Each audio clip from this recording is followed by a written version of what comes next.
Kung may ituturing na ultimate exotic pet lover boy, baka maging title holder dyan ang ka-wonder nating si Dan ng Tabaco City, Albay. Ang farm kasi niya, lungga ng mga exotic na hayop gaya ng iguana, pagong at ahas. Nagsimula yung hilig ko sa pag-aalaga ng hayop, siguro bata pa ako. Bumili ako ng isang green iguana. Doon na nagsimula yon. Hindi na lang daw ito libangan para sa kanya. Ito na rin ang naging kabuhayan ng kanilang pamilya.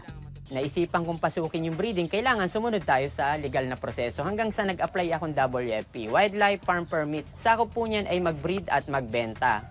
Pero gaano man daw ka-wild ang hilig ni Dan sa mga exotic animal, Ayoko na, tap out! may isa raw na talagang nagpaamo sa kanya. Mahaba ang katawan. Mabalahibo ang buntot. May balbas at mahaba ang nguso. At mahilig sa nightlife. Bait! Introducing Luna, isang civet cat o musang. Nagsimula sa isa hanggang sa naging 6. Up! Walk! Napusuan kong turuan talaga si Luna. Si Luna ay talagang medyo malambing. Talagang grabe yung bonding namin.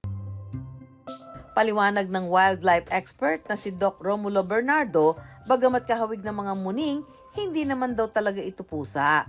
Ang civet cat ay isang uri ng mammal na nakikita dito sa Pilipinas. Nakikita din siya sa Southeast Asia, sa neighboring countries natin. Ito yung lahi na, kumbaga in between siya ng aso at pusa eh. Kung titingnan mo yung features niya, yung medyo rounded kasi yung face niyan eh. Tapos mayroong mga whisker at mayroon siyang matutulis na claws din na katulad ng pusa. Ito ay arboreal, typical na kamukha ng pusa, mahilig umakyat sa puno.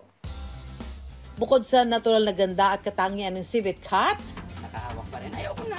may pagka-alta o saucy raw talaga ito. Na kayang-kayang gumawa ng mamahaling kape. Kinakain kasi nito ang hinog na coffee cherries. At ang mga buto ng kape na kasama ng dumi nito, ginagawang coffee luwak, isa sa pinakamahal na kape sa buong mundo. Ang kakaibang lasa raw ng kapeng ito dahil sa natural fermentation ng coffee bean sa tiyan ng civet. Dahil nga wild animal ang musang, hindi raw lahat ay pwedeng mag-alaga nito. Ang pag-aalaga ng civet cat, hindi ito basta-basta. Kailangan alamin mo, yung source mo, legitimate ba? Legal? At hindi yung pinote sa wild. Kailangan mag-apply ka ng permit sa proper authorities para payagan kang mag-alaga ng ganitong hayop.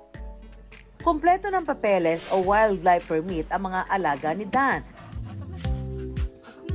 Dahil hindi karaniwang domesticated pet, aminado si Dan na nahirapan daw siyang alagaan si Luna sa simula. Ang totoo, nakagat ako. Gusto ko nang sumuko, pero sabi ko nga, kailangan mag-adjust, basahin natin kung ano yung mga galaw at kilos para maintindihan natin. Tapos, irespeto natin kung ayaw nila magpahawa kasi ganun sila. Petch! Come, Luna! Come! Hanggang na-master niya ang exotic petting. Petch, Luna! Come! Up! Walk! Walk, Luna! Walk! Good girl! At nakapagtuturo pa ng tricks. Walk! Akalain yung si Luna, marunong daw magpakitang gilas tulad ng mag-hoop sa obstacle course Luna! Jump! Bang! at high jump.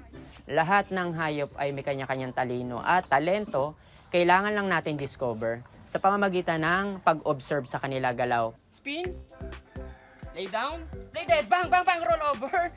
Pag naintindihan natin yon, napakadaling pasunurin kung anong gusto natin ipagawa sa kanila. Spider cat. Bang! Magaling, magaling.